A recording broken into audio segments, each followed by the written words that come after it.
Hey, was Jean here? Did. I brought the books from my last Did you see thing her? in case anybody wants to take a look. You know the other and then I have presenter? my books for this. Oh, thing, she's too. with Tara, right?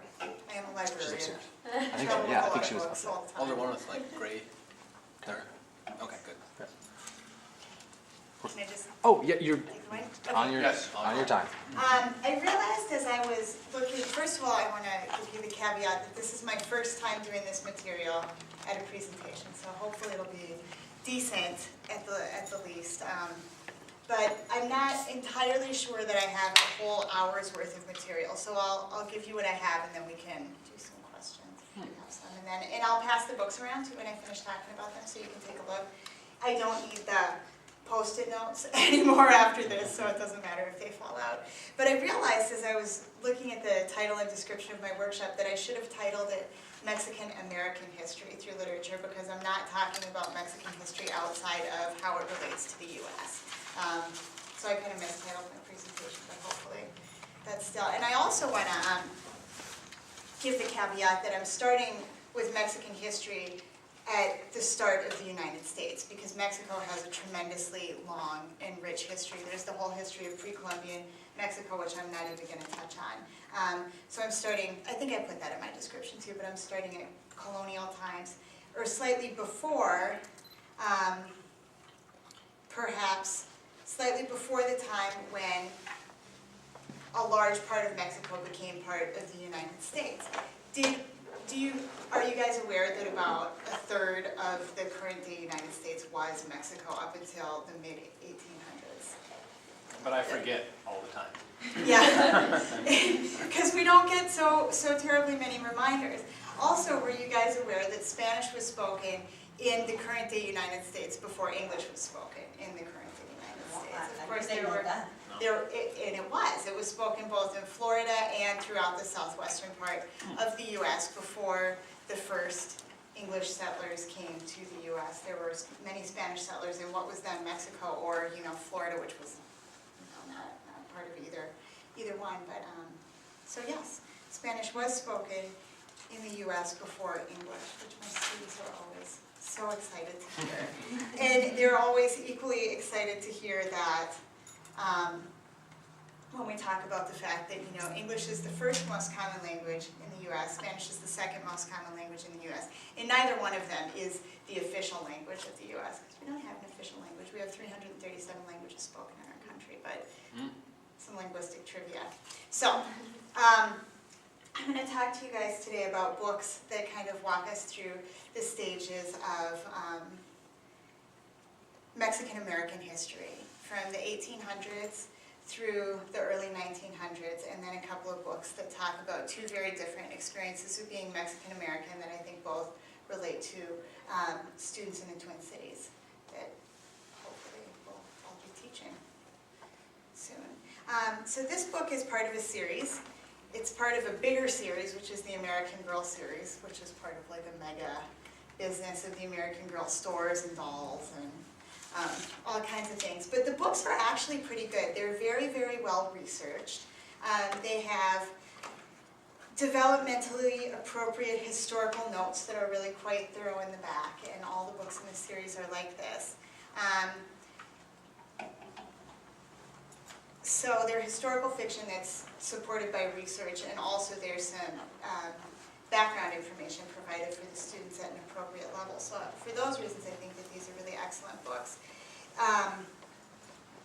They're illustrated, and there's about 4 or 5 different strands that follow different American girls. One American girl living on the East Coast and living in different historical periods, but this one follows a girl named Josefina, who lives in New Mexico, present-day New Mexico, right before it becomes part of the U.S. It's set in 1824.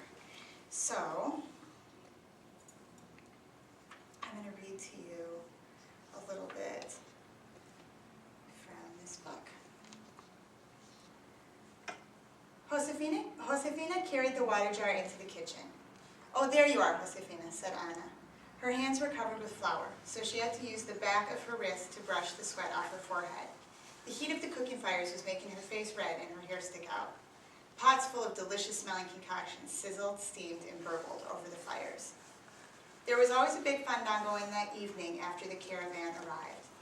Neighbors from the village, friends from the Indian pueblo, and all the people traveling with the caravan were invited. The caravan is Josefina's grandfather, who's a trader, and the people who are accompanying him on his shopping trips. They came to Josefina's family house to eat and drink and sing and dance and celebrate the caravan's safe return. Mama had always known just what to do to prepare for the fandango, but this was the first time Ana was in charge. Ana's Josefina's oldest sister. Josefina could see that Ana was overwhelmed even though Carmen, the cook, was helping her. 2 other servants were making tortillas as quickly as they could.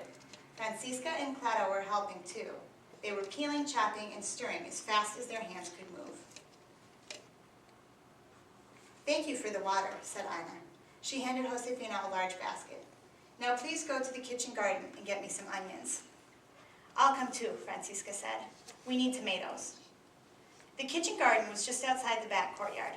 Josefina always thought the garden looked like a blank spread on the ground.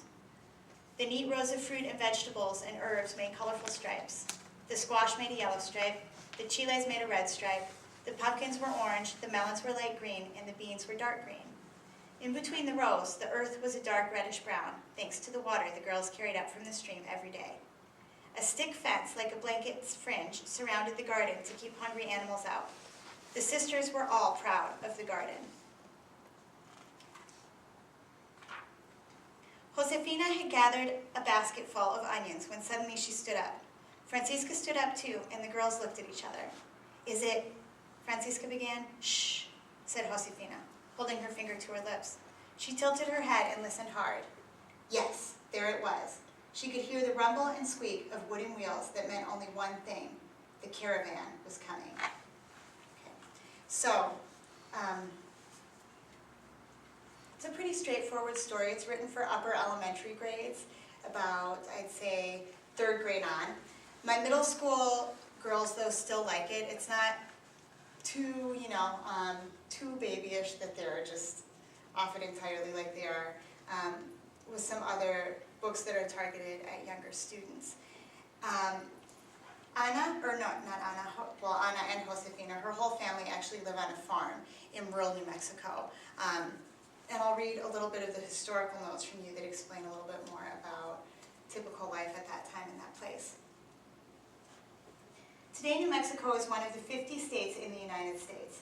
But in 1824, when Josefina was a girl, New Mexico was part of the country of Mexico. For hundreds of years before that, all of Mexico, including New Mexico, belonged to Spain. In fact, Spain once ruled huge areas that are now part of the United States. Spanish colonists built many towns and cities that are still important today, such as Los Angeles and San Francisco, California, Santa Fe, New Mexico, and San Antonio, Texas. Spanish and Mexican settlers first came to New Mexico 400 years ago, in 1598, even before the Pilgrims landed in Plymouth, Massachusetts. The settlers came to claim land of their own. They built their homes in the mountains and valleys along the Rio Grande, the biggest river in New Mexico. Many New Mexicans today are related to these early settlers. The small town of Santa Fe was the capital, but most settlers lived in villages and on ranchos. It was difficult to raise crops and animals on the dry mountainous land. Drought was a constant worry, and so were sudden floods caused by heavy rainstorms. Summers were hot and winters bitter cold. Lightning, grizzly bears, mountain lions, and rattlesnakes killed farm animals and sometimes people. To survive, everyone, even children, worked hard. While men and boys worked in the fields or herded animals, women and girls cooked, gardens, and tended the home. Children like Josefina knew their grandparents, aunts, uncles, and cousins very well. Usually all these relatives lived nearby. Sometimes they lived together in one large household. Orphans, widows, or Indian servants might become part of the family